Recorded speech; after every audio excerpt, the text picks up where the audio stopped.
tí ò ní àpàdánù. Ìgbà ó tó olú ìmọ̀. Ẹni tí ò ní ọkọ̀ ní nǹkan. Àmì àṣẹ̀dá. Ẹni tí ò ní ọ kò ní nǹkan. Ẹni tí ò ní ọ kò ní nǹkan kan. Ẹni tí ò ní ọ kò ní nǹkan kan. Ẹni tí ò ní ọ kò ní nǹkan kan. Mo wá rí fọ́bà tó ní dídá ayé. You are welcome, all my people. Ìbàrẹ̀màrẹ̀ onígbẹ̀kẹ̀ ọ̀run. Days 18, ọjọ́ Ìwọ tó ní kejìlélógún. gbogbo ayé ní ìkáwọ́, kó ti lò ìka tó. Ìbà onímọ̀ tó ga jù. Bàbá ni bàbá ń ṣe. Àmì àṣẹ ìdá mo gbé bá fún mi. Àṣẹ ìdá alámọ̀. Ẹni tí ó ní ọ̀kẹ́. Ẹni tí ò ní yọ àpàdánù. Ńlá ló pa láyé lọ́rùn. Ìgbà ó tó olú ìmọ̀. Àtótó tó mórí bá o. Ẹni tí ó ní ọkọ̀ ní nǹkan. Ní nǹkan kan. You are welcome, my people. Ẹni tí ó ní nǹkan ní pẹ̀rẹ̀ lábọ́. Ẹni tí ò ní ọ kò ní nǹkan. Ní kíni kan lágbọ̀n. Ẹni tí ò ní ọ kò ní nǹkan. Ọkọ̀ fún láyé lọ́rùn. Ẹni tí ò ní ọ kò ní nǹkan kan o. Ó dá ọ̀sà alára tó fomi ṣe ọ̀ṣọ́. Ìwọ tó mọ bí ẹjẹ́ gbàdódò. Májẹ̀mú tó buyọ̀dá òkun. Yanrin àtẹ̀káyé. Ọ̀dà òkùnkùn bírímù. Ọ̀dà ìmọ̀lẹ̀ o. Ojú ọ̀run onílẹ̀kùn ó. Ó gbẹ̀bí méjèèjì láì rìnrìn àjò. Ohun ẹ̀dá gbanu ẹ̀dá wáyé. Everybody, as you are welcome. Mo ń kí yín káàbọ̀ sórí ìsọjí alágbára yìí. Ẹ káàbọ̀ sórí ìsọjí alágbára yìí. Mo ti wà nínú àdúrà láti bí wákàtí kan. Kí n béèrè lọ́wọ́ Ọlọ́run ohun tó ní fún ẹ̀yin ènìyàn. Ní àṣálẹ́ yìí, oríire rẹ kò ní kí ìbànújẹ́. Tọ́mi, ìṣẹ̀lẹ̀ kan yóò ṣẹlẹ̀. Oríire yóò tẹ̀ ọ́ lọ́wọ́. Máa bá mi share rẹ̀, gbogbo ẹ̀yin ènìyàn share rẹ̀. Kí n tó wọnú àgbẹ̀ yàmúyàmú àdúrà. Ibi gbogbo náà ti rí rí bẹ́ẹ̀ni. Ọ̀tọ̀ ló faradà oòrùn sáyé bẹ́ẹ̀ni. Ó ṣojo, ó tún ṣọ̀dá ẹ̀ mọ́. Ó ṣùgbọ́n bí ọyẹ́, ó tún ṣó tutù bẹ́ẹ̀ni. Ẹranko igbó wá Máa yin Ọlọ́run. Ewé bẹ́ẹ̀ igi, ìyẹn ò Máa yin Ọlọ́run. ṣàwárí kan. Máa yin Ọlọ́run. Orí nǹkan. Máa yin Ọlọ́run. Ẹni tí òrìṣẹ́. Kò rí nǹkan kan.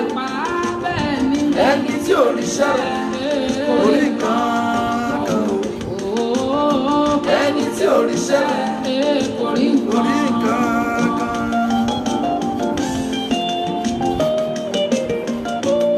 Ọlọ́run ṣe. Ọlọ́run ṣe.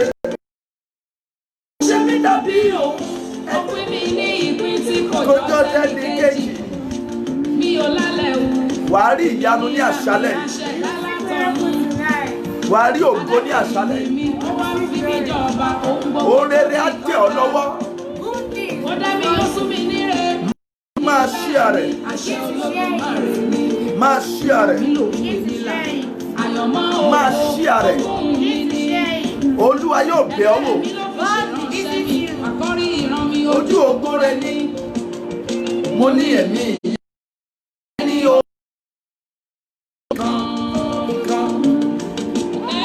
Ẹni tí ò rí mi kò rí nǹkan kan o.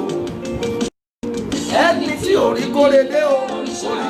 Ẹni tí orí mi kà kò rí nǹkan. Ẹni tí ò rí mi kò rí nǹkan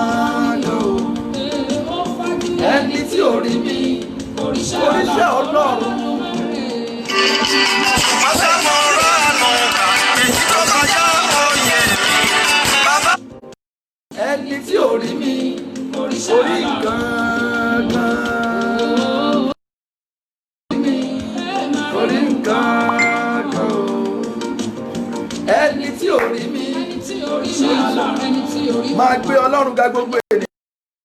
ẹni tí ò rí mi. Orí kankan. Ọlọ́run gbogbo àgbáyé mo gbé ọ̀gá. God of the whole universe, I Fún ẹ̀dá love tó you. dá mi láti wà láyé. àmì làwa jẹ́ Bless sí me wọn. and make for your glory in my Ọ̀rẹ́ nínú ayé gbogbo ẹni tó wò mí. blessings in the life of everyone watching. Àmì ló fi àmì hàn. ayé àti Amen. That's so sign. Ayé àtọ̀run ni àmì ti wà. And heaven and the earth, let there be Ọlọ́run sign. gbogbo àgbáyé. God of the whole universe. Ọlọ́run làmì. ọlọ́run làmì o. Làmì. ọlọ́run ló ṣe o. La a fẹ́ lọ gbàdúrà. We want to go and pray. Àmì. ọlọ́run ní. Làmì o. àmì ìrìn Àmì. àti wáyé àmì àti pé Àmì. àmì àti padà àmì gbogbo Àmì. àmì àti yè Làmì o. àmì àti ṣeré Àmì. Wàá ṣe rere gbogbo ènìyàn. Welcome everyone. Bó o ṣe wọlé yẹn wàá ṣe rere. And as we love you, Bó o ṣe wọlé yẹn wàá rí ìyanu.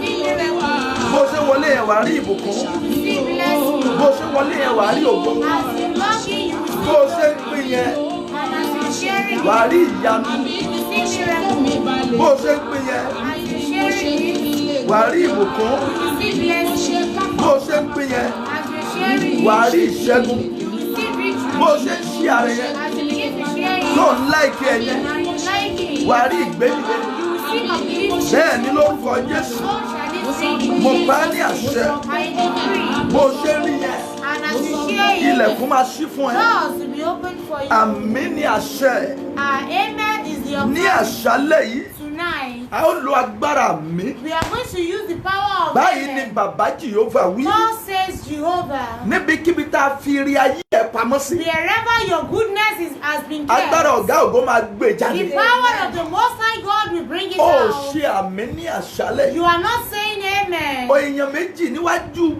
èèyàn méjì ló pè mí lónìí fún ẹ̀rí. It was two people that called me to, Àwọn rí ẹ̀mí and kan they jáde said lára àwọn. yesterday they can see one spirit Ẹnì that kejì comes lóun out rí from ọwọ́ them. ìyanu Ọlọ́run. And the second person said he see the Ẹnìkan pè mí lánàá, ó tún Someone called me ó yesterday. fún àwọn èèyàn méjì ní nọ́mbà mi. He gave two people our father's number. Ọlọ́run ò mọ̀ bóyá chọ́ọ̀chì níbi kan báyìí. God does not know or ask us to Ọlọ́run do fi it. inú ilé rẹ̀ ṣe gbé agbára àdúrà. God can brought miracles from Gbé ìṣẹ́gun àdúrà. He can make your home a victory place. Lónìí, Tonight, gbogbo ẹni tó bá ní òní ràánú gbà. whosoever that said you will not receive Ẹ̀mí mercy, rẹ̀ á lọ sí ọ̀rọ̀ their rẹ̀. life will go for it. Gbogbo ẹni tó ní òní rí àánú gbà. Whosoever that said you will not receive Ẹ mercy, káàbọ̀ sí ìsọjí agbára yìí. welcome into this powerful A ti program. bẹ̀rẹ̀ lórí ìdáǹdè àti ìtúsílẹ̀. We have started on Ẹ̀yin deliverance. mẹ́ta kan wò mí. There are three people watching me, Nígbà tá a ti bẹ̀rẹ̀ àdúrà yìí, and since we started this náà ti ń prayer, farahàn lọ́nà tó lòdì. they are people, they are manifesting in the Lójú ọ̀rọ̀. Listen to me Gbogbo carefully. agbára tó dàbí ẹni pé wọ́n yọ sí ọ lójú àlá yẹn. Every evil power appearing Tí to wọ́n you in dìde your bí dream ogun ńlá. that stand just like a Wàdú wall. nínú atukranda pàkúlé èkètèrí àràbà. Ọmọ fò lórí ọ̀rọ̀ rẹ̀. They shall be. Tán fún agbami àdúrà. Are you ready for prayer? Mo ń gbàdúrà lónìí. I was praying today Mo rí ìran pàtàkì. and I saw a Gbogbo revelation. ẹnikẹ́ni tó ń wò mí. To everyone watching me, Ogun ẹni tó gbé ọ lọ́wọ́ nígbà èwe.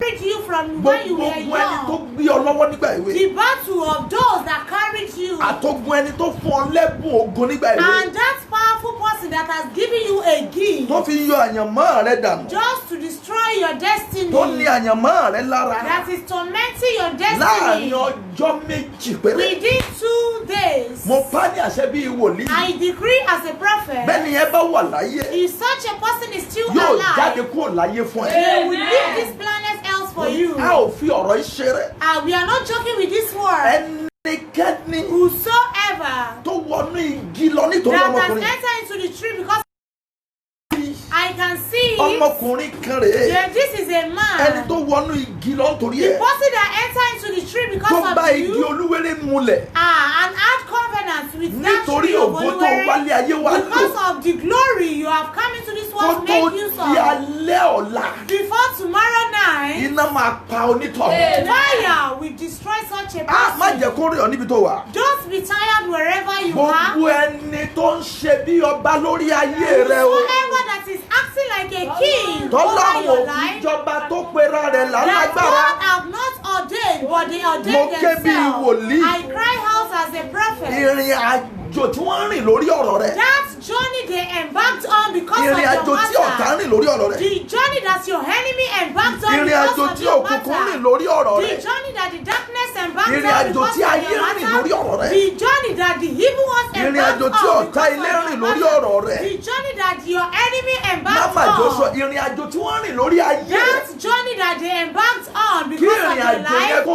gbiná lálẹ́ yìí. Let that journey be consumed with fire Èmi ò tonight. mọ̀. I don't know. Mo mọ̀ pé olùdáǹdè mi ń bẹ láyé. I know that my deliverer Ó ń liveth. bẹ láyé. He liveth.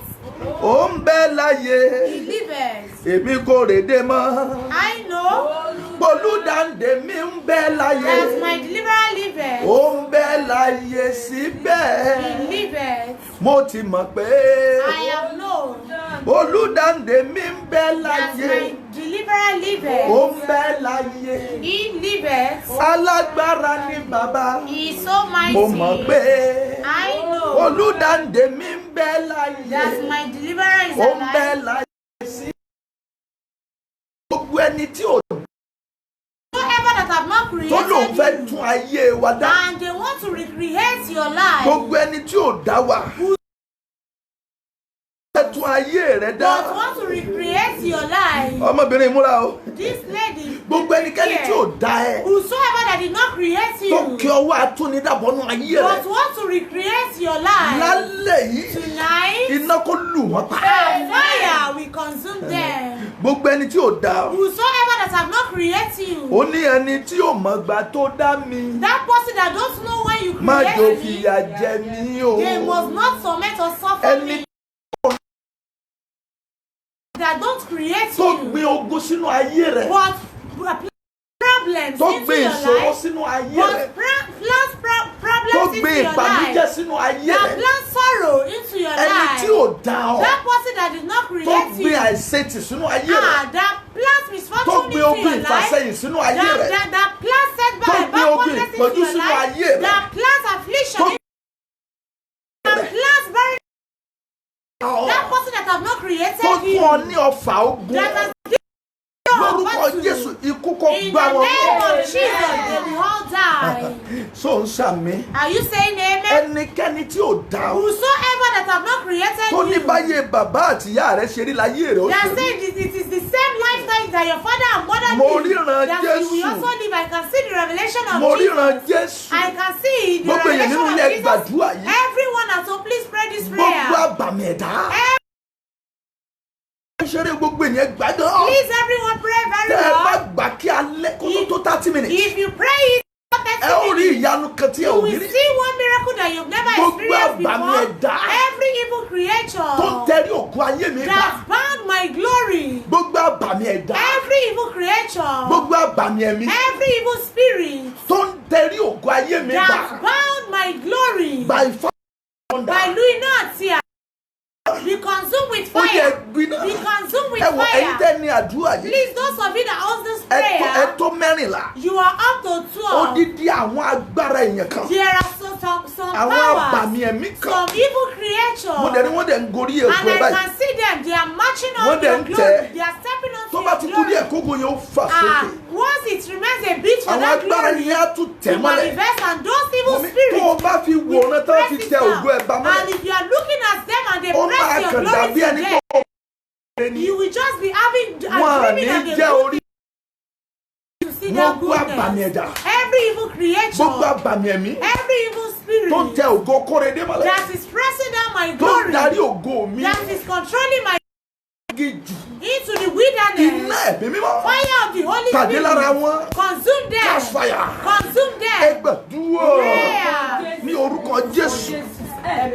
Gbogbo àbàmì ẹ̀dá. Every evil Tó ń creature tẹrí ògo ayé that mi is mọ́lẹ̀. bounding my glory, Gbogbo àbàmì ẹ̀dá. every evil tó yọ ògo ayé glory. gbogbo àbàmì ẹ̀dá Every evil tó ní creator ògo mi lára that is afflicting my gbogbo glory. àbàmì ẹ̀dá Every evil tó creator dí ògo mi that lọ́wọ́ is hindering my glory. gbogbo àbàmì ẹ̀dá Every evil tó creator fa ògo mi sẹ́yìn that is setting Gbogbo drawing àbàmì my ẹ̀dá glory back. Every evil tó ra creator ògo mi mọ́lẹ̀ that is Ó pressing yẹ my glory gbiná. be consumed with ó yẹ fire. gbiná Be consumed with by fire. fire by thunder Pẹ̀lú iná àti in the àrá. name of Jesus Ní orúkọ Jésù. catch fire Ẹ̀gbìnà. catch fire Ẹ̀gbìnà. catch fire Ẹ̀gbìnà. catch fire Ẹ̀gbìnà. catch fire Ẹ̀gbìnà. catch fire catch fire Ẹ̀gbìnà. catch fire Ẹ̀gbìnà. gbogbo àbàmì ẹ̀dá Every evil creation tó ń dí ògo mi lọ́wọ́ tó ń dírí ayé mi lọ́wọ́ hindering my goodness, tó ń dí ìbùkún mi lọ́wọ́ hindering my blessings, ẹgbiná ní be àṣálẹ́ consumed with fire ẹ̀yin tonight. àbàmì ẹ̀dá You evil ẹ creator, wo ìran ni mò ń rí ẹ gbàdúrà àbàmì ẹ̀dá evil tó ń yọ creator, ògo mi lẹ́nu troubling my glory, tó ń yọ èrè ayé mi lẹ́nu troubling my ó joy, yẹ ẹ máa gbiná be consumed with ó fire, yẹ ẹ máa be gbiná consumed with ó yẹ ẹ fire, máa gbiná be consumed with ẹ̀yin fire. àbàmì ẹ̀dá You evil ẹ̀yin creator, ẹ̀dá àbàmì you evil spirit, ẹ̀yin ìjọba àbàmì you kingdom of my tó ń glory. tẹ ògógó rẹ̀ nímọ̀lẹ̀ That is Ó yẹ crowning gbiná. my glory because Ẹ̀yin with àbàmì fire, ẹ̀dá. you evil creator. bẹ́ẹ̀ ni kò rí So shall it be. ẹ gbọ́ mi gbogbo ẹ̀yin ènìyàn Listen to me, everyone.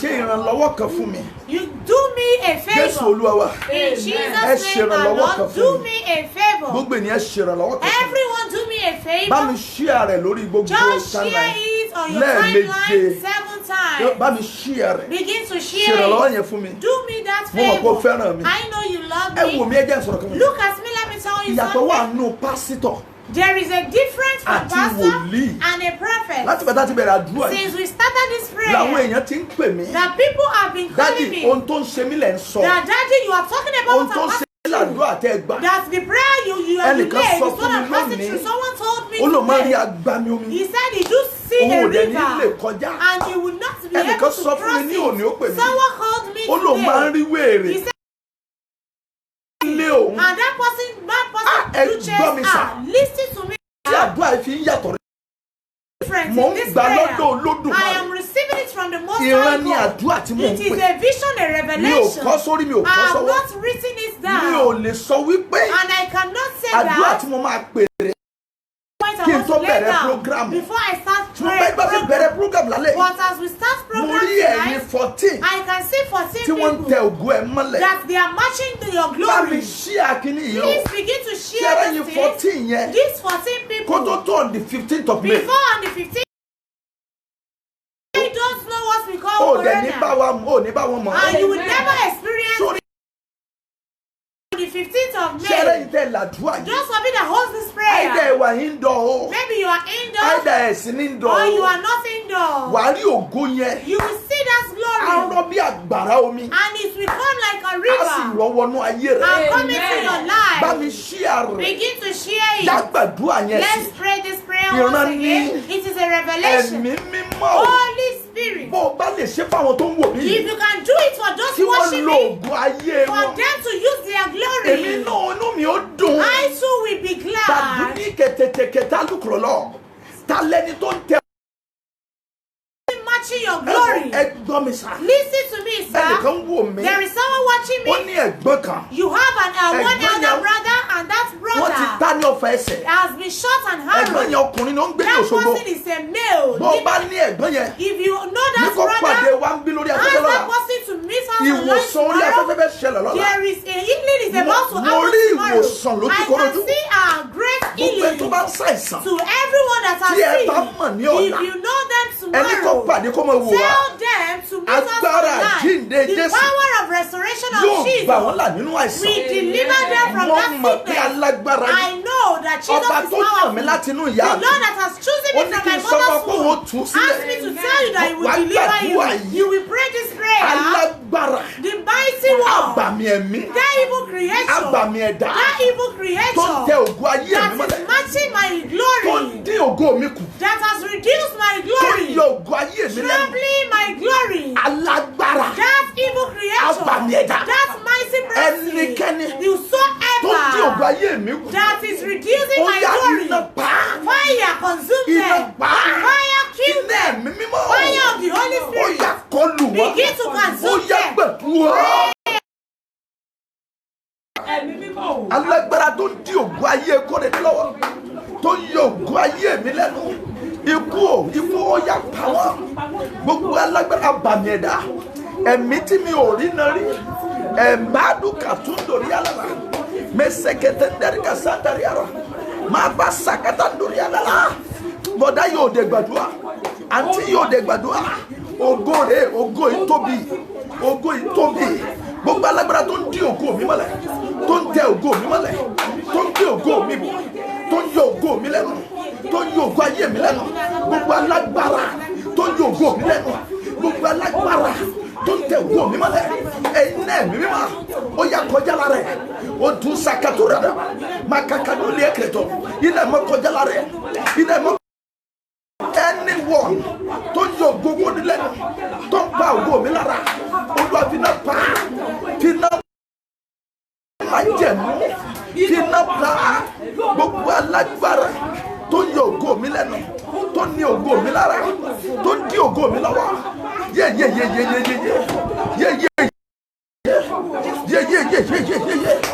Jésù Olúwa wá. Jesus' name Ṣé nígbà tí àdúrà bá máa pé méjìlá òní ló pé kẹrin àbí kẹta ìkẹrin tí àdúrà bá máa pé méjìlá. By the time this prayer is up to Màá wá 12 fi days, àdúrà yìí sí jí àmì. then I will change the A wá lọ prayer. sórí àdúrà májẹ̀mú ìpè. Then we go into the prayer of the covenant. Torí ẹ̀yin mẹ́rin kan wà níbí. Foundational Ẹ covenant. ti Because there gbàdúrà are some people àdúrà here. yín ti waste. You have prayed and your prayer Many has prayer has been been wasted. wasted. Ọ̀pọ̀lọpọ̀ àdúrà ni a ti fi ṣòfò. Nínú àdúrà májẹ̀mú yẹn, In that covenant prayer, májẹ̀mú òkùnkùn ìdílé yẹn, that evil covenant, lọ ayé yín ti máa bọ́ lọ́wọ́ that is ogun when àfàdúrà your ṣòfò. life will be free from that Ẹ spirit jọ sá, that wastes mo wà lórí àdúrà prayer. tí mo ń gbà yìí. Please, sir, I'm still on that Ènìyàn nínú prayer. ẹ̀yin 14. And one person among those Ẹni méjì 14, nínú yín ló ṣẹ̀ṣẹ̀ rẹ̀ yín ọ̀tá yẹn. two of you have Ẹ̀yin been able 12, to overcome ẹ̀yin your 12. enemy.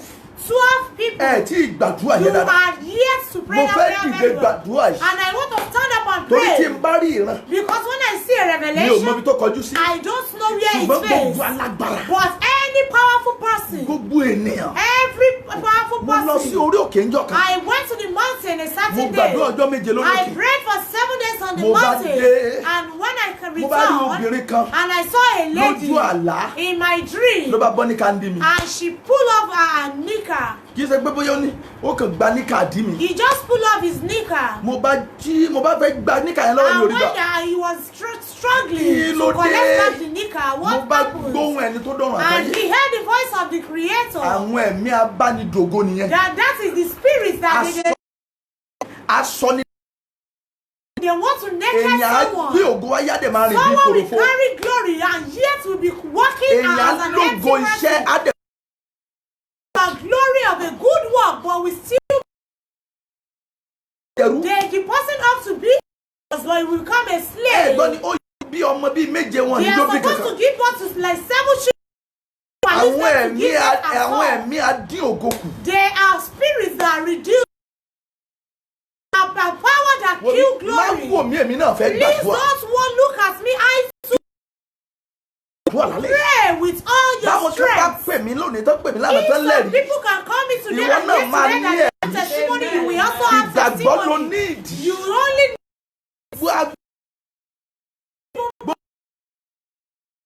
Jẹ ògo mi mọ́lẹ̀. matching my glory. Gbogbo àbàmì ẹ̀dá. Every evil creator, Gbogbo àbàmì ẹ̀mí. every evil Tó ń spirit dí ògo mi that lọ́wọ́. is hindering my Ó glory. yẹ gbiná. Be consumed with fire. Ẹ̀gbiná. Be consumed with fire. Are you ready? Ṣẹ̀ṣẹ̀ Àdúrà. prayer. Jésù. Ní agbára ẹ̀jẹ̀ Jésù Kristi. Gbogbo àbàmì tó ń dí ògo mi lọ́wọ́. Ẹ máa gbiná. Ẹ máa gbiná. Gbogbo ẹ̀yin àbàmì tó ń dí ògo mi lọ́wọ́. Ẹ máa gbiná. Ẹ máa gbiná. Gbogbo ẹ̀yin àbàmì tó ń dí ògo kórè lọ́wọ́. Ó yẹ ẹ máa gbiná. Ẹ̀yin àbàmì ẹ̀dá. Ẹ̀yin àbàmì ẹ̀mí tó ń tẹ ògo ayé mi mọ́lẹ̀. Ó yẹ ẹ máa gbiná. Cast fire. Cast fire. Cast fire. Cast fire. Cast fire. Cast fire. Cast fire. Cast fire. Cast fire. Cast fire. Cast fire. Cast fire. Yes, Olúwa wa.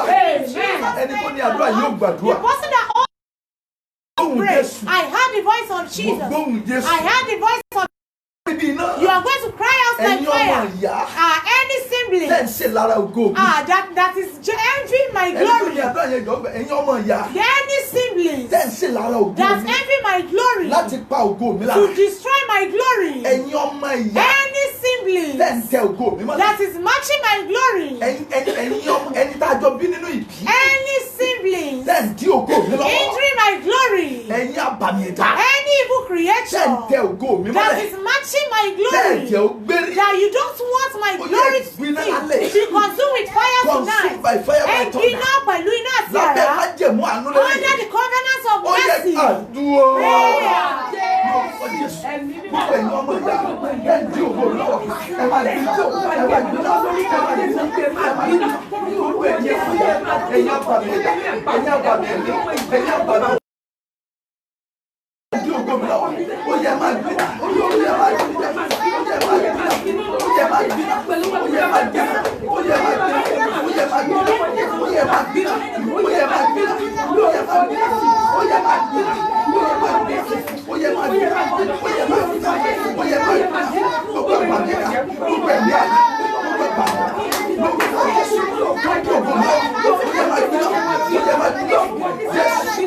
Jesus' name alone. Ẹ ń gbàdúrà yìí dáadáa. I can see a revelation, and as we were praying, Mo rí òkú I saw a dead person, a ghost.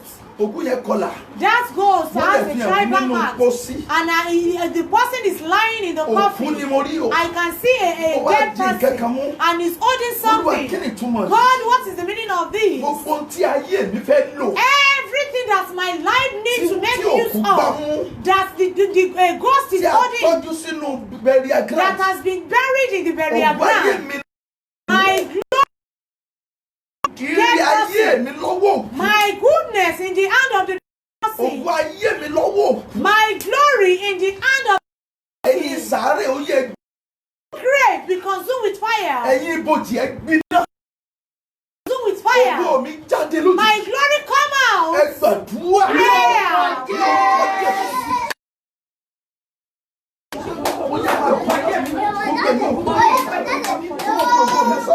Gbogbo ẹ̀yin òkú tó fi ayé mi sọ. Mi sọ. Ẹ máa gbiná. Ẹ máa gbiná. Ẹ máa gbiná. Gbogbo ẹ̀yin òkú tó fi ayé mi sọ. Gbogbo ẹ̀yin òkú tó fi ayé mi sọ. Ẹ máa gbiná. Ó yẹ máa gbiná. Ó yẹ máa gbiná. Gbogbo ẹ̀yin òkú tó fi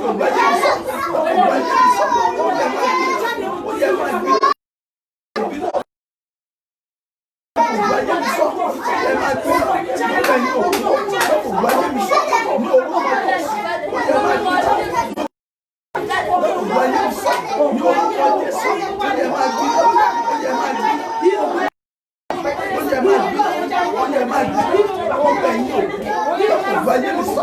Ó yẹ máa gbiná.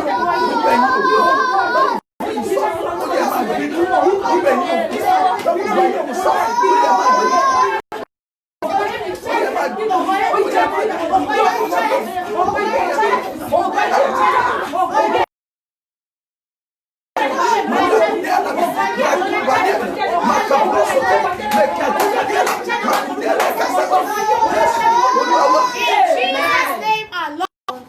Any person afflicting me with my glory, whosoever that is troubling my life with my glory, that person afflicting my life with my glory, that person troubling my life, whosoever afflicting my life, that person behind my affliction. I want you to pray as you are on the mountain. I want you to pray. Afflict their whole lives. That person injuring my glory. Whosoever that is injuring my glory, thunder and fire strike them. Today, let them die. Whosoever that is alive, that is alive, that troubling my glory with their glory. The person that holds that prayer will pray. There's someone worshiping. They shut you and The Lord said tonight, that arrow will go and you cry out like fire. Whosoever that is afflicted, whosoever that is afflicting my work, whosoever that is troubling me, unseen person, unseen creature that can see me, that is by fire, by thunder, by doing not here, I judge you.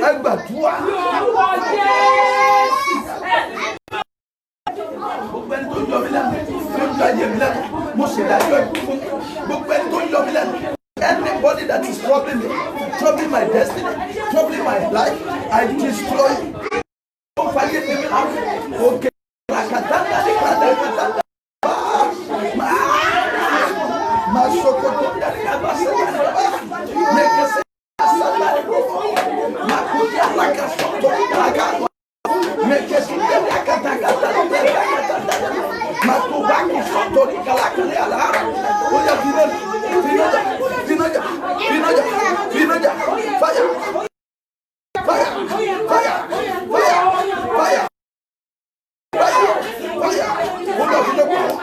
In Jesus' mighty name we pray. Holy Ghost, fire.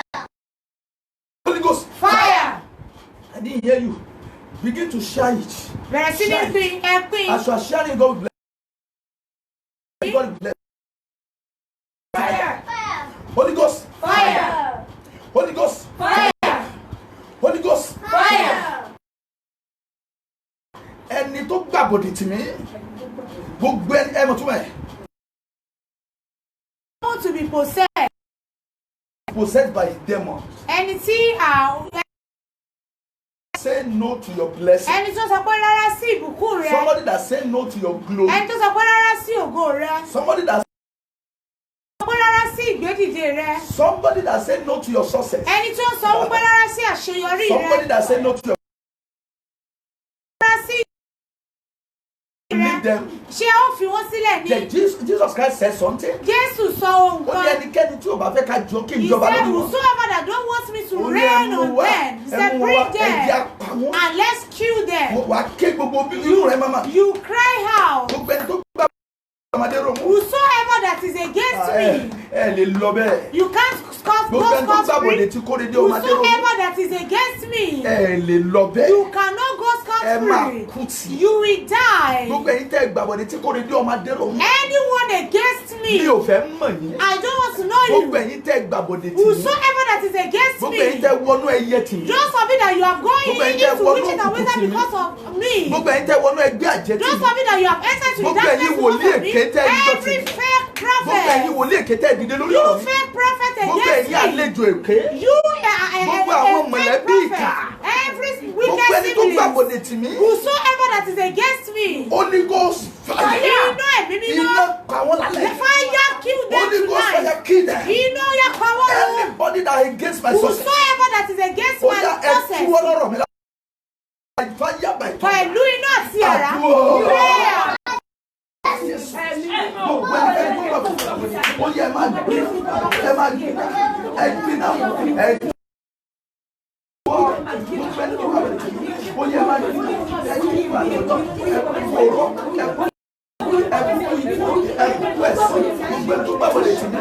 the name of the Father, of the Son, and of the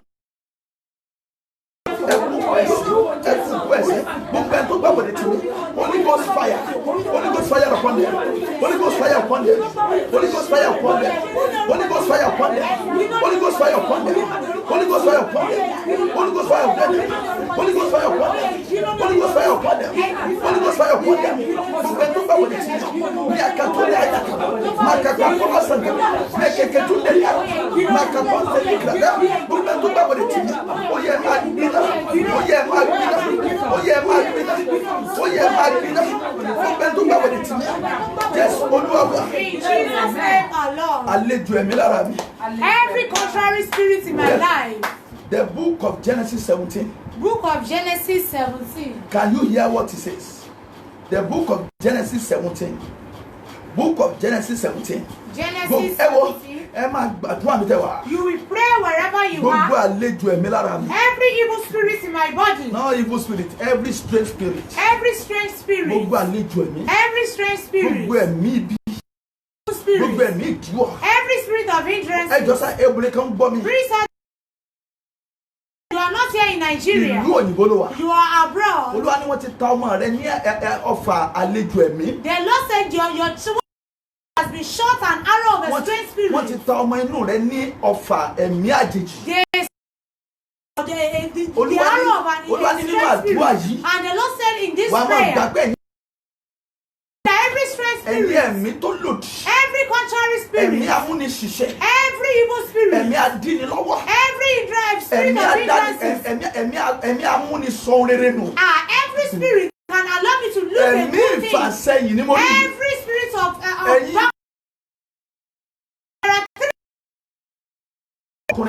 two female women on this spirit of backwardness, and everything you have is moving backward.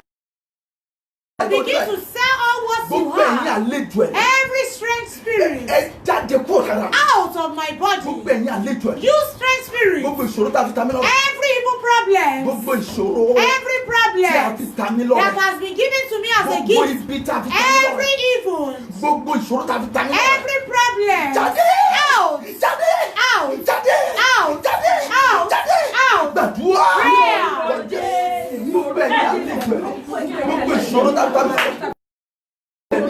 Jáde kúrò lára mi, jáde kúrò láyé mi, gbogbo àlejò ẹ̀mí tí a fi ta mí lọ́rẹ.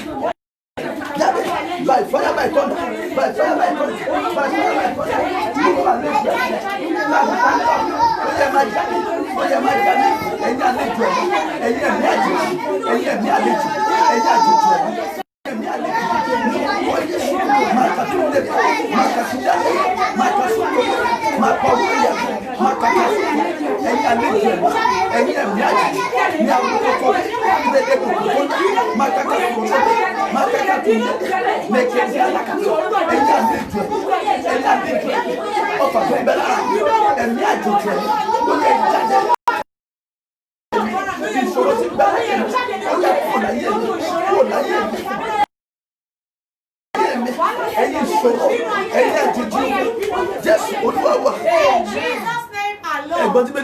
Did you hear what the Bible says?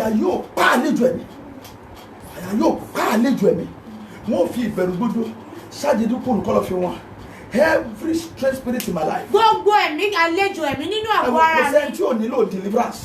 Everybody needs deliverance. You strange spirit in my body. Every strange spirit. You begin to mention that problem. Spirit of backwardness. The spirit of barrenness. Spirit of not succeeding. That spirit that will not allow me to use of my glory. There are 9 people watching me. There is a spirit of snail in your life. If you are supposed to get somewhere within a year, 10 years, they are still on their way. They are still the work is just like the children of the Israelites. You spirit that will not allow me to prosper on time. And it will pay me if the owner of this because this prayer might not come tomorrow. It is the angel of God that brought it. You evil spirits in my body. I'm not talking about the witches and wizards. About that spirit, that evil spirit that has been given to you, that of your life. But do you know? You say, oh, spirit going up. You evil spirit, you evil arrow, you evil spirit, every bondage, out.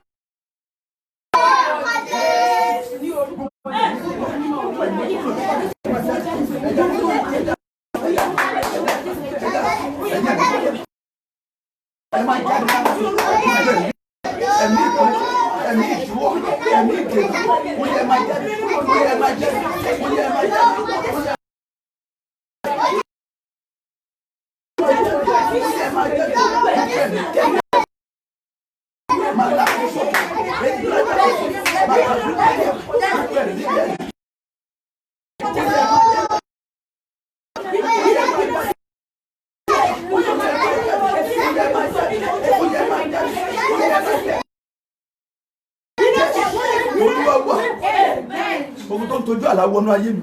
Any that Mo rí àwọn kan tí wọ́n bẹ lójú ayé. they don't have the power to come to you. It is when you appear. Ẹ tó 22. Those of you that host this prayer, you are up to 22. Ìgbà tó bá sùn náà máa ń yọjú. It is only when you sleep they appear to you. Ogun tó ń tojú oorun jà mí. That battle that I'm facing through nightmare. Ogun tó ń tojú. The battle that enter into my life through dream. Ogun tó ń tojú ìran ní ọdún kan. In a second. Ti pẹ́ gan. And I slept. Wọ́n lára mi pé mo lálàá mo wá ń bẹ́ nìkan sùn. And I saw intercourse with someone and I can't see the person. I can only see the person's booty. And I can see that the person appeared to me. And that time I was expecting something great.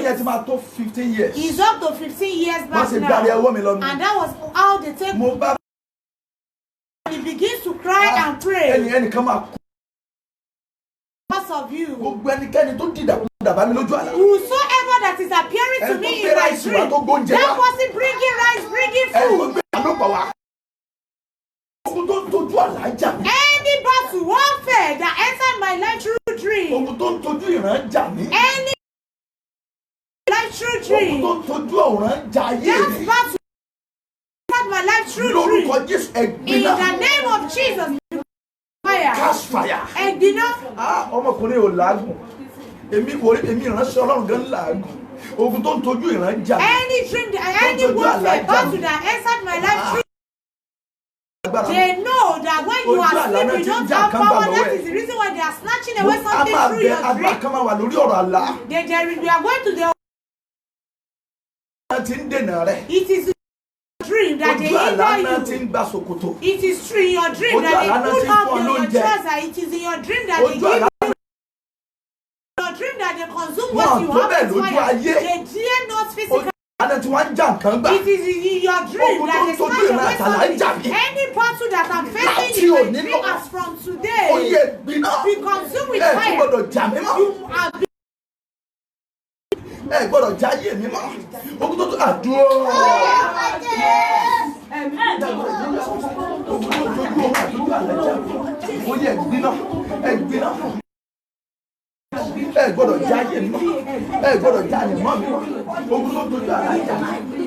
Gbọ́dọ̀ já ìgbéyàwó mi mọ́. Gbọ́dọ̀ já ìgbéyàwó mi mọ́. Gbọ́dọ̀ já ìyàwó mi mọ́. Gbọ́dọ̀ jọ mọ́ mi mọ́. Ogun tó tójú àlẹ́jà mi. Gbiná láti òní lọ. Àníkẹ́ gbiná. Láti òní lọ, àníkẹ́ gbiná láti òní lọ, àníkẹ́ gbiná láti òní lọ. Cast fire in the name of Jesus. Ogun tó lágbára tó wá bá mi lójú ọ̀la, ẹ̀dá tó ń tojú àlá jà mí lógun, gbogbo ẹ̀dá tó ń tojú àlá jà mí lógun, gbogbo ẹ̀dá tó ń tojú àlá jà mí lógun. Wọ́n yẹ gbiná lórúkọ Jésù, wọ́n yẹ gbiná lórúkọ Jésù. Cast fire in the name of Jesus. Jésù Olúwa wá. Bíbélì pé ní orúkọ Jésù. Says in the name of Jesus, every knee shall bow. You cry out like fire. Anyone waging war against me, whosoever my dream, any friends, any wicked person, whosoever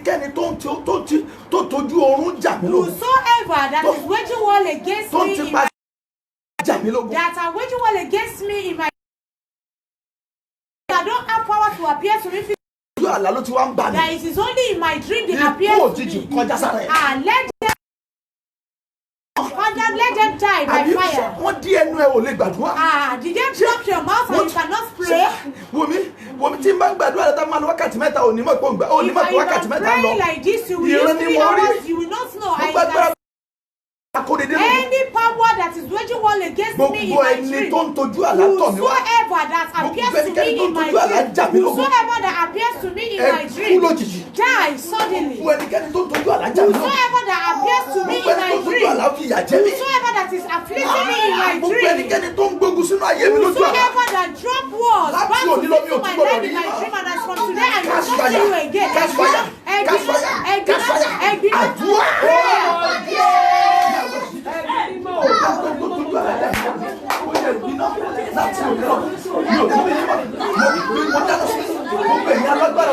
gbogbo ẹ̀yin alágbára òkú nínú mọ́lẹ̀ àti nínú tẹ́ǹtì gbọ́ alájà mi ẹ máa gbiná gbogbo ẹ̀yin tẹ́ǹtì gbọ́ alájà mi ẹ̀yin alágbára òkú ẹ̀gbiná gbogbo ẹ̀yin alágbára òkú tẹ́ǹtì gbọ́ alájà kúrẹ́ lẹ́nu iná kó máa yọ iná ńlá kó jó iná ńlá kó jó iná ńlá kó jó iná ńlá kó jó iná ńlá kó jó iná ńlá kó jó iná ńlá kó jó iná ńlá kó jó iná ńlá kó jó iná ńlá kó jó iná ńlá kó jó iná ńlá kó jó gas fire gbogbo ẹni tó gbọ́ alájà mọ́ ẹ máa gbiná ẹ máa gbiná ẹ máa gbiná ẹ máa gbiná ẹ máa gbiná gbogbo ẹni tó gbọ́ alájà mọ́ gbogbo ẹ̀mí kẹ́mi tó gbọ́ aláwa lórúkọ Jésù ó yẹ ẹ máa gbiná ó yẹ ẹ máa gbiná ó yẹ ẹ máa gbiná ó yẹ ẹ máa gbiná ó yẹ ẹ máa gbiná ó yẹ ẹ máa gbiná ó yẹ ẹ máa gbiná Jésù Olúwa wa. The Lord of irreversible. Ọlọ́run tí ò ṣe é fà sẹ́yìn. Irreversible. Kò ṣe é fà sẹ́yìn. But he reverse something. Ṣùgbọ́n ẹ máa fa nǹkan sẹ́yìn. Kanuni te kobrala kobrakata. Bákàlàkàtà àdúrà kan tó kù nínú méjì tí mo fẹ́ pè ní. This is the last prayer. Gbogbo táyé ti bàjẹ́ nínú ayé mi. Everything that the evil ones have destroyed in my life. Jọ má fàdúrà yẹn ṣeré o. Please don't joke with this prayer. Pray this prayer like you will never pray Ẹ ever. gbà bẹ́ni wípé ò ní gbàdúrà mọ́. Pray this prayer that you will never pray it again. Ẹ gbà bẹ́ni wípé ò ní gbàdúrà mọ́. But everything the devil has spoiled in my life. Ohun gbogbo tí Sátánì ti bàjẹ́ nínú ayé mi. Everything they have spoiled in my life. Ohun gbogbo tí Sátánì ti bàjẹ́ nínú ayé mi. Gbogbo nǹkan tí òkùnkùn ti bàjẹ́ láyé Everything that darkness have spoiled, destroyed in my gbogbo nǹkan life. rere tí ọ̀tá ti bàjẹ́. Every good thing that enemies have Gbogbo destroyed. nǹkan rere tó ti dòkú. Every good thing that has become dead. Àyẹ̀wò orí mi tán ti kọ́wọ́ bọ̀. My destiny that they dip their hands into. Ẹ̀mí mímọ́ lábẹ́ àánú. Holy Spirit under mercy. Ó yá sọ di ọ̀tun. And make it anew. Bring them alive. Olúwa sanwó padà Mo sáàyè. gbàdúrà Ọlọ́run rán mi sí arábìnrin kan. God sent me to a lady. Tó bá ti lóyún oṣù márùn-ún. Once you are pregnant and the Ló máa pregnancy is bí. up to 5 months, she Oṣù gave márùn-ún birth kìíní to ó bí. it. The first Oṣù 5 márùn-ún months she kejì ó gave bí. birth, the second Oṣù 5 márùn-ún months she kẹta ó gave bí. Ẹni alẹ́ ìlú máa wò mí o. birth. One Ẹni alẹ́ she máa wò gave mí o. birth to it. Arábìnrin yẹn ní ìlú Ìbàdàn. The that lady Oṣù at karùn-ún Ibadan. oṣù lẹ́ẹ̀kẹrin ó bí ilé oṣù The karùn-ún. fourth time she gave Ètò dùn mí birth, jù. the one that paid. The third one was bí ìbejì ní oṣù twins. karùn-ún. She gave birth. Eléyìí tó wá le tó wá pa wá lẹ́kún. And the Kó tó di pé wá bá mi. before she Èmi gave to kàn ń gbọ́ me, náà ni. only heard of it. Ó tó This is what caused me nígbà crying. tó bí èdè last one When lẹ́lẹ̀ she karùn-ún. gave birth to the fifth Mọ́mì one, ìbárùn ló ń bẹ nínú àbí. and then she gave birth to Ọ̀rẹ́ 5. mọ́mì ni ó le gan. That it was Ó so. ní And she gave birth to that ayé 5 ayé bà babies nǹkan in jẹ́ the nínú fifth ayé ẹ̀. one. The spirit that the evil ones are Nígbà destroying tí a máa something in pàdé their lives. lábàgbà Time they miss, they just 3 days prayer like this. láyérayé bá mú lọ lójú àlá. And the everlasting Ẹ taking wo ẹ in má bí ẹjẹ that sọ ẹ̀rí dream. ìkẹ́lẹ́ gbàdúrà. Please don't be annoyed. Let me say this Ìran ni mò ń testimony so rí. you know how to pray, because I can see Wàá the dẹ̀ gbá revelation gidi gan. and you pray Bọ́lá very tó lé well. àdúrà ẹ̀ máa lẹ́rìí. Because those that hold this prayer will will have have testimony. testimony. Ẹ ò ní ẹ̀rí. Láàrin ọjọ́ mẹ́ta Within 3 days. you will have testimony. Ẹ ò ní ẹ̀rí. Mo fẹ́ dúpẹ́ lọ́gbẹ̀ẹ́ tẹ́ bá mi host ẹ̀. I want to give Ẹ̀yin thanks tẹ́ bá to mi those share that rẹ̀. host it and begin Gbogbo to ẹ̀yin tẹ́ ń share share rẹ̀, mo it. dúpẹ́ lọ́wọ́ Those yín. sharing it, I Ẹ ṣé appreciate God you. bless. Gbogbo ẹ̀yin tẹ́ host ẹ̀, mo dúpẹ́ And lọ́wọ́ those yín. of you hosting it, I give thanks. Ọ̀ràn yẹn le gan. That's revelation. That Ló vision bá was di so wípé tall. And she can ilé see ọmọ that òun her womb wọ́n ti sin sínú has àkìtàn. been buried. Wọ́n sin ilé ọmọ ẹ̀ sórí àkìtàn. Has been buried in the Ibi dungeon. tó le rèé o. This is the most dangerous Nígbà tí part áńgẹ́lì yẹn of máa it. mú dé onímọ̀ wù. And when the angel took her Ó there, wá wo wá rí pé ilé ọmọ yẹn ti she já ó ti begins bàjẹ́ to ó ti rà. pick and bring out the womb. Ṣùgbọ́n But the Ọlọ́run womb has tó been the Lord destroyed. that's Ṣùgbọ́n Ọlọ́run tí kò ṣe é fà wọ́n tó lè fa nǹkan ó sẹ́yìn. wá gbé àwọn nǹkan kan dìde. And brought out some Ó wá ní things. ọmọbìnrin gba ilé ọmọ tuntun mi. And say, you this lady, take another new Ọmọbìnrin womb. Olúwadé sọ fún mi pé ó máa lóyún. And the Lord Lẹ́yìn told me àdúrà that she yẹn, will ó ló máa have bí ọmọbìnrin. pregnancy and give birth to a Bẹ́ẹ̀ baby. lórí ẹ̀yin ènìyàn lọ. And so, Mo fẹ́ it kẹ́ was. gbàdúrà. I want you to Gbogbo pray. ohun tó ti bàjẹ́ láyé ìkórè. Everything that has been destroyed in my Gbogbo ohun tí life. ọ̀tá ti sọ dòkú. Everything that the enemies has done Àdúrà there. yẹn ni tó ní tó bá lè Please, gbà wá this ní prayer, èyí. those that owns it, Gbogbo oríire tó ti sọ dòkú. every fortune Ìyanu tó that ti jágbà lọ́wọ́ mi. every miracle that has been snatched Ire away tí ayé from ti me, jágbà lọ́wọ́ that mi. goodness that the evil ones have snatched snatched away Ògo tó from ti me. sọ dòkú. The glory that has been turned dead. Ìbùkún tó ti sọ That dòkú. blessing that has been turned Oríire tó dead. ti sọ dòkú. That our goodness that has been turned Àwọn dead. ìran mi, àwọn ire tí ń bọ̀ lójú ọ̀nà My báyé ti gbà. vision, my goodness that the evil ones Ó have yẹ snatched padà away. kẹ́ ẹ dọ̀tun. Come back and come Ẹ anew. gba ìyè kẹ́ ẹ dọ̀tun. Receive life and come back Ẹ̀mí mímọ́ dá anew. wọn padà fún ní Holy òkú. Spirit, restore it back Dá to wọn me padà fún mi ní anew. títún. Restore it back Ẹ anew. gbàdúrà, ẹ gbà. Prayer. Gbogbo tó dòkú nínú ayé mi jí. Gbogbo tó dòkú nínú ayé Kóredé jí. Lórúkọ Jésù ni mo pàṣẹ fún ọ. Egungun bíbẹ́ òṣìdé gbàgbára ọ̀tún. Gbogbo tó ti bàjẹ́ tó ti bàjẹ́. Tọ́ta ti kọwọ́ bọ̀. Jésù ti jí gbé lọ. Gbogbo nǹkan tó dára nínú ayé mi tó ti bàjẹ́. Ó yá gba ìyè. Gba ìyè. Gba ìyè. Ilé ọmọ ni. Ayé mi ni. Iṣẹ́ ìránṣẹ́ mi ni. Gbogbo tó ti dòkú. Onímájẹ̀mú. Ọlọ́run àánú. Sọ́dí àyè. Sọ́dí àyè. Sọ́dí àyè. Sọ́dí àyè. Come to life in the name of the Father, of the Son, and of the Holy Spirit. Olúwa sọ di àyè. Olúwa sọ di àyè. Olúwa sọ di àyè. Gbogbo tó ti dòkú. Gbogbo tó ti dòkú. Nínú ìrìn àjò mi. Nínú ayé mi. Olúwa sọ di àyè. Olúwa sọ di àyè. Olúwa sọ di àyè. Olúwa sọ di àyè. Sọ di àyè. Sọ di àyè. Sọ di àyè. Sọ di àyè. Gbogbo tó ti dòkú. Dirakatura rabrababa. Maraku telikra dalu alala. Gbogbo ntáyé ti sọ dòkú láyé mi. Olúwa sọ di àyè. Olúwa sọ di àyè. Olúwa sọ di àyè. Gbogbo ntáyé ti sọ dòkú láyé mi. Sọ di àyè. Ọlọ́run sọ di àyè. Gbogbo rere tó ti dòkú. Ẹ má sọ di àyè. Gbogbo tó ti bàjẹ́ sọ di ọ̀tun. Jésù Olúwa wa. Ó ní gbà mí ó Jésù. Gbà mí lọ́wọ́ ayé. Káyé má sọ mí dọ́mọ ayọ̀. Eré là ń fọ́. Ẹ jẹ́ grab opportunity yìí. Let's grab this opportunity. Kì í ṣe ti gbéraga. It is not by pride. Ó rọ̀ mí lọ́rùn It is easy láti wá sórí social media máa lead àdúrà. for me to come on social media leading Ṣùgbọ́n tí ìbá prayer. ṣe lockdown ló jẹ́ ráàyè But yìí. if not for lockdown, Mo that's máa ń bísí láti àárọ̀ kánsẹ́lì orí fóònù gbogbo ẹ̀ kánsẹ́lì yẹn. every day. Ìwàásù àdúrà Counseling, administration. prayer administration. Ẹ gbọ́ gbogbo ẹ̀yin tá a rán mi sí. Listen everyone that I'm being sent to. Ẹni tó gba ẹ̀jẹ̀ lára rẹ̀. That person that has taken the blood Ọmọbìnrin from you. Sàmí náwó sí mi. Stretch your Ẹ̀yin hands tá a rán mi sí towards náwó sí mi. Mo rí ọmọbìnrin those that kan. I'm being sent to. Ẹni tó gba ẹ̀jẹ̀ lára rẹ̀. Anyone that has taken blood from your Tó fi ń body. da ire rẹ̀ nù. That is making you to lose your Ìran ni mo rí goodness. ẹni tó I gba can see ẹ̀jẹ̀ lára rẹ̀. revelation. That person that take blood, Tí took wọ́n blood from tán you. mọ̀ọ́mọ̀ gba ẹ̀jẹ̀ lára rẹ̀. Intentionally they took blood Tán from you. gba ẹ̀jẹ̀ lára wa. They took blood Ó from ní wọ́n ń us. lò as a point of contact. And they are using that blood as a point Gbogbo ẹni of tó gba contact. ẹ̀jẹ̀ lára ẹ̀. Whosoever that took blood Tó from fi ń you, yọ ayé wa lẹ́nu. using that blood to trouble your Iná life. àti àrá kó pàdé Fire sára. and fire will consume them. Ó yá ẹ̀jẹ̀ padà. Come back. Ẹ̀jẹ̀ ògo rẹ̀ ó yá kó padà. The blood of the glory come back. Gbogbo májẹ̀mú tí ìṣètò Ọlọ́run tán lò lórí ẹ̀ Every kó covenant gbiná. that is not of God that they are using against you will consume with fire. Gbogbo ẹni tó níran Ọlọ́run ò ní ṣẹ lórí ẹ̀ kó Whosoever kú that said the dànù. vision of God will not come to pass over you, they will Gbogbo die. ẹni tó níran ẹlẹ́dàá ò ní ṣẹ lórí Whosoever ẹ̀ that said the vision of the Creator kó kú dànù. will not come over you, they will die. Ẹ̀dá ẹ̀ fi That mockery person, ẹ̀mí ẹ̀gàn láti your life, ẹ̀mí ẹ̀gàn spirit reproach of reproach, ẹ̀mí ẹ̀gàn spirit of reproach nínú àgọ́ ara rẹ̀ in your body tó ń fìyà jẹ ọ́ that is ó affecting yẹ you. jáde Now, sórí àánú tó ń wá tipẹ́ yẹn that miracle that you Oh, are ni looking Moses forward to jẹ.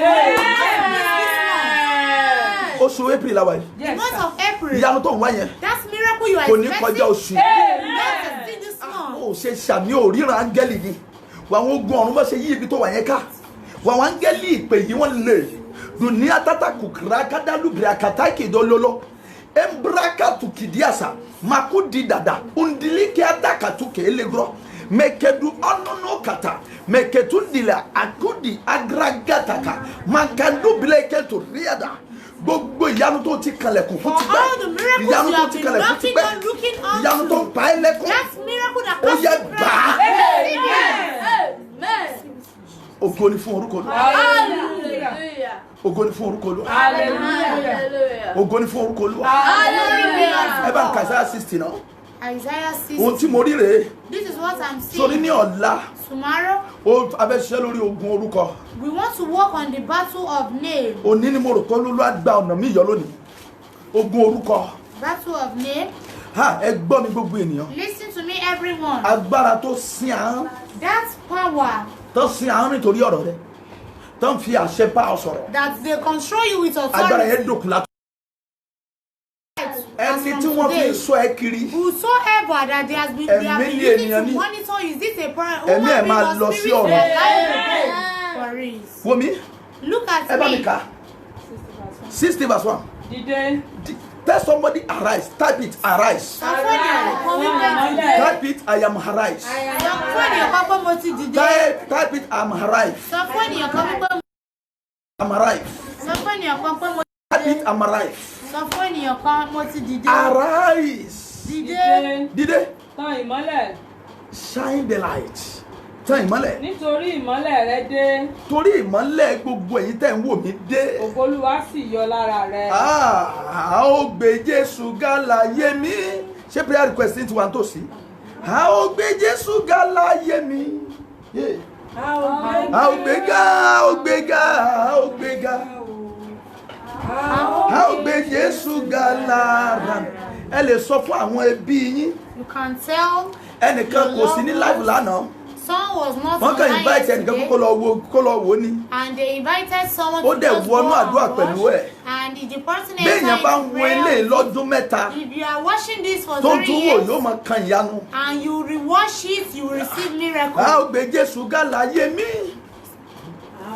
A ó gbé Jésù ga láyé mi. Yeah. A ó gbé ga. A ó gbé ga. A ó gbé ga. Yeah. A ó gbé Jésù. Bíbélì wípé Jésù Olúwa gbàdúrà. The Bible said, and Jesus prayed, Ògo rẹ̀ sì dàbí ìrú ẹ̀jẹ̀. and his sweat Wo mo was ti like tutù, a handkerchief blood. ti tutù. I am soaked. Mo lo agbára ìpè orí mi. I use the power of the Mo covenant sọ tẹ́lẹ̀ sí upon me. gbogbo ẹni tó ń wò mí. I prophesy to everyone Àní kí watching me. ọ̀nà ìyanu kó ṣí kẹ́. Let the ways of miracle be Oṣù opened ìyanu unto rẹ̀ you. rèé. This is your month of miracle. Oṣù yìí oṣù rẹ̀ ni. This month is your month. Oṣù yìí oṣù rẹ̀ ni. Oṣù tó máa mú ká fún rere rẹ̀ láyé. Oṣù yìí ó yá wọnú ìyanu lọ. Into miracle. Na prayer request yẹn. Ẹni bá gbógun dìde. Lẹ́yìn àdúrà tó gbà. Iná Ọlọ́run dandan ni kó jó wọn. Ẹni tó bá gbógun dìde. Whosoever that wage war Lẹ́yìn àdúrà. after this prayer, Iná Ọlọ́run the fire of the Most High dandan ni kó jó wọn. Mo ní ènìyàn ló bá gbógun dìde. is this human being that we wage Lẹ́yìn war. àdúrà dàgbà. After this prayer, we are Iná praying. Ọlọ́run The fire of the Most High dandan God. ni. Ẹ wo mi, ayérayé ní kí n sọ fún The yín. everlasting God asked me Invite to àwọn tẹ́ fẹ́ràn. invite those that you Àdúrà love. yìí ń tẹ̀síwájú. These prayers still Ẹ̀rí continue. àní mo ti ń gbọ́ ẹ̀rí. I have been hearing testimony, Àsáwọn Christ Liberty members ń gbádùn. not knowing that Christ Liberty members are Adúníkètè, enjoying. Grandabuli tèkètè, Kalabrada, Kàtúndí aláìnù nọ. Ó lórúkọ Jésù ọ̀fà tógun tí ń bẹ lára ẹ̀ ó padà sí tó ti wá. Battle in your life, back to Prayer sender. request yìí àṣẹgorí ẹ̀. Ẹ̀bẹ̀ àdúrà yìí. Ìyanu dé sórí ẹ̀bí àdúrà. Amen. Ayọ̀ rẹ̀ dé sórí ẹ̀bí àdúrà. Amen. Ògo rẹ̀ dé sórí ẹ̀bí àdúrà. Amen. Àdúrà tá à ń gbà ẹ wo kì í sọ̀rọ̀ àfẹ̀bọ̀ mú. Àdúrà tá à ń gbà yìí. This prayer we are praying, Ó máa ṣiṣẹ́ kan ẹ̀rú máa bà wọ́n ènìyàn. we walk and you will be surprised. Ẹ kéde ẹ̀ fún gbogbo ẹni tẹ́ bá mọ̀. Announce to anyone you know. Aláwọ̀ yẹn kan sọ ń gbé àwọn tó ti sọ fọ́kọ àwọn ti sọ fún ìyàwó wọn. Some people are telling that they've told Ṣé their wákàtí kan husband àpọ̀jù fún ẹ láti is gbàdúrà? 1 hour too much for you to pray. Lẹ́ẹ̀kan lọ́dún. Once in a Ó dẹ̀ mọ̀ pé year. ọ̀rọ̀ ayè lọ chọ́ọ̀chì. And you know you don't have time to Kì go í dẹ́ to ṣe pé mo church. béèrè owó lọ́wọ́ rẹ̀. And it's not, and I'm not demanding money from Àní you kí to use me for àwọn you. kan ẹnìkan sẹ́ndì owó sí wa lónìí. Somebody sent money to us God today. bless you for that. Ọlọ́run yóò bùkún yín Mi fún ò èyí. béèrè ṣùgbọ́n ẹ̀ ń ṣe. I did not ask, but you are Ọ̀run doing ìbùkún it. yín máa ṣí. The windows of heaven will be open unto you. Gbọ́ mi bẹ́ẹ̀ mi náà ṣe But rí lèmi náà tún listen pè. to me, it is the way I receive their life, Mo I share kéde with fún people. ẹ. I announce to you, Láti òní lọ, as from today, ò ní jìyà tó ń jẹ mọ́. you will not suffer again.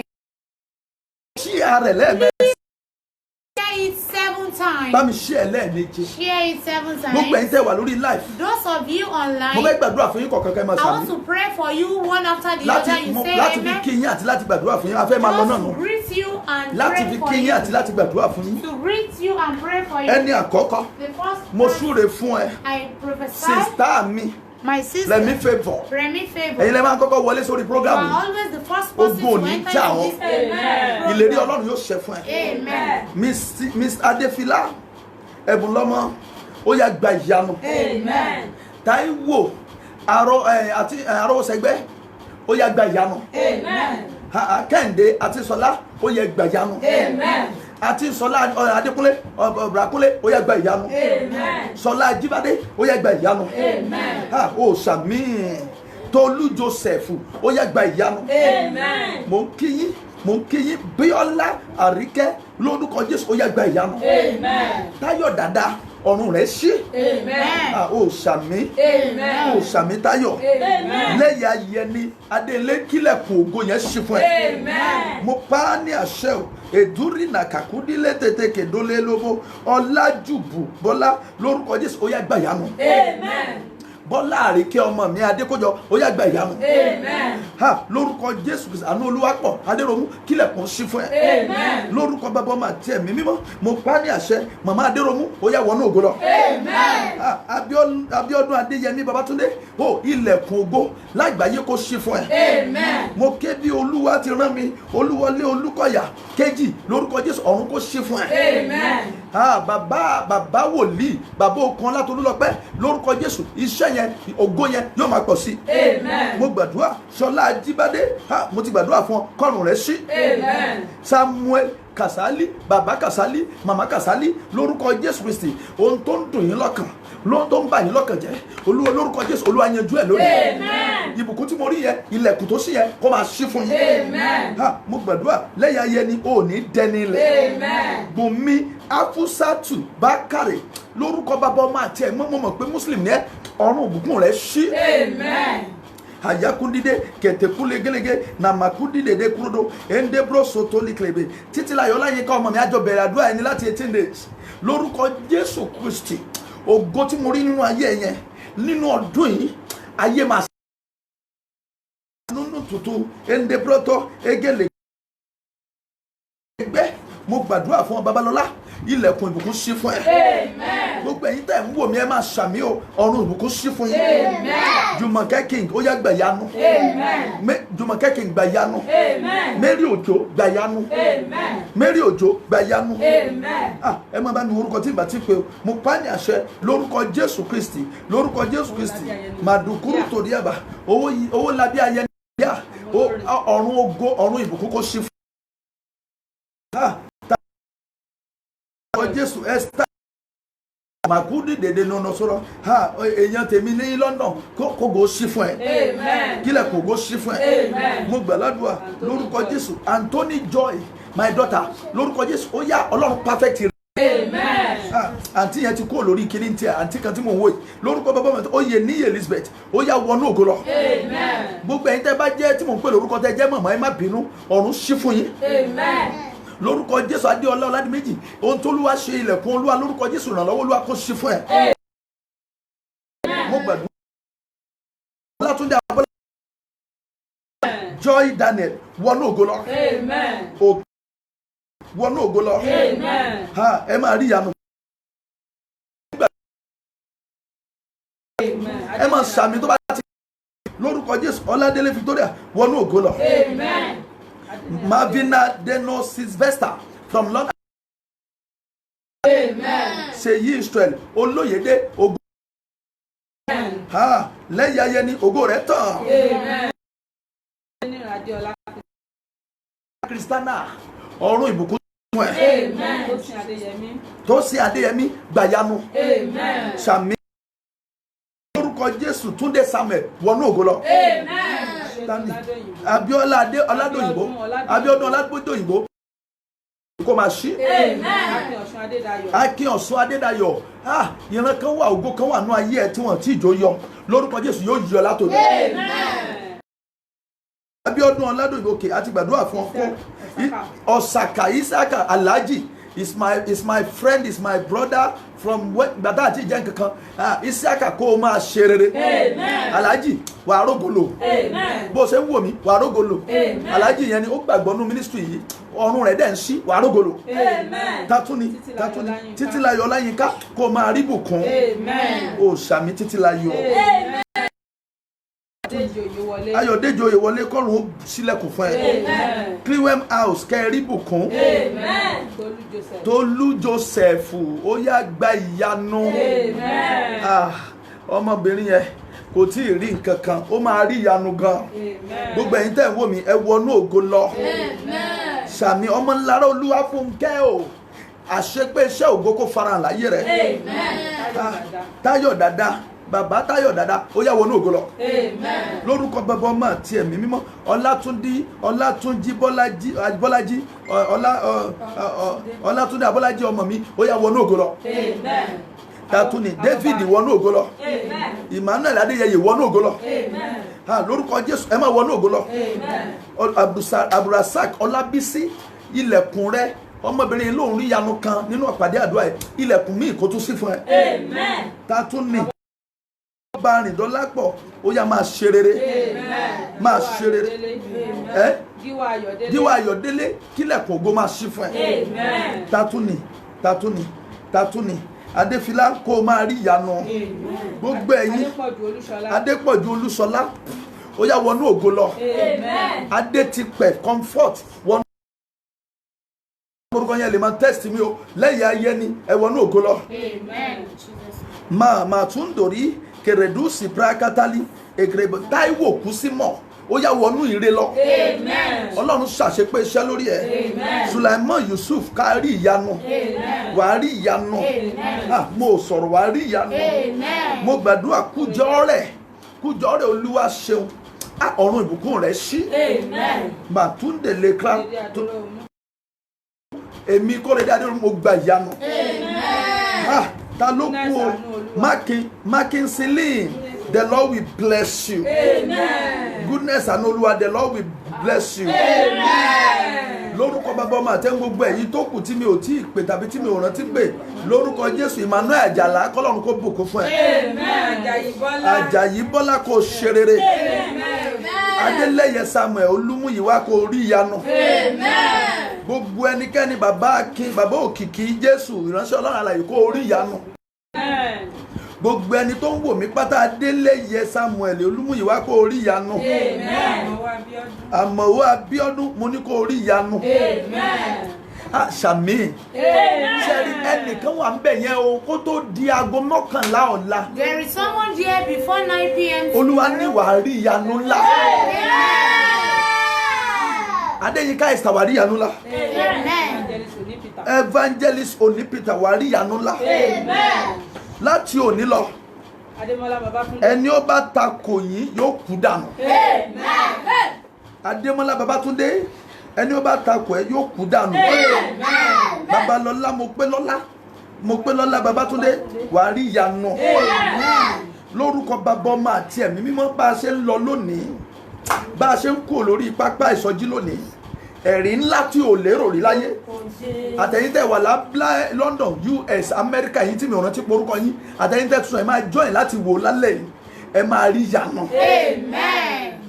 Alẹ́ rí ìyanu. Ìfẹ́ Olúwa tí ń sọlá wà á rí ìyanu. Ayọ̀délé Arósẹgbẹ́ wà á rí ìyanu.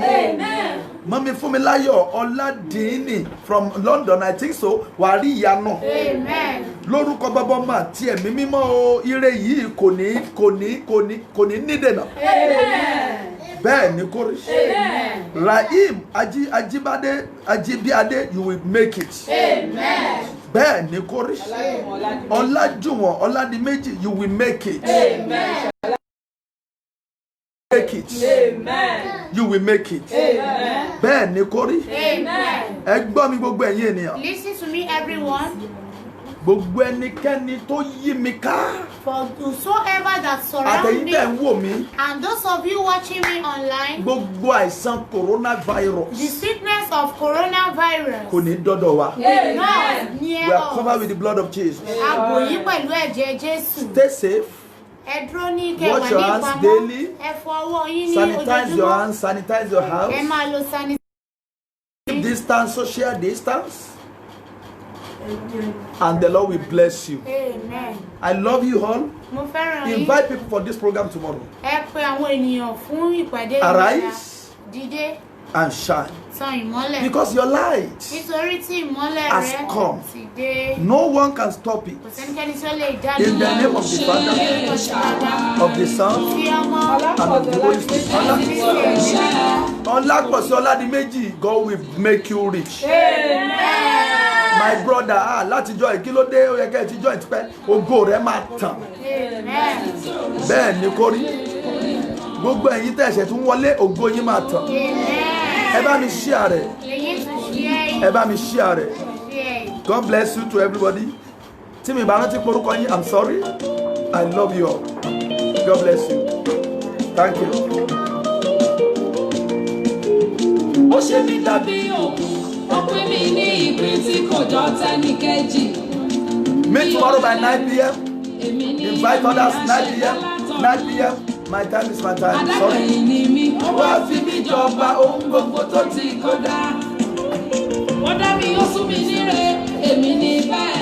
Àṣẹ Olódùmarè ni àmì ìdílé nílànà.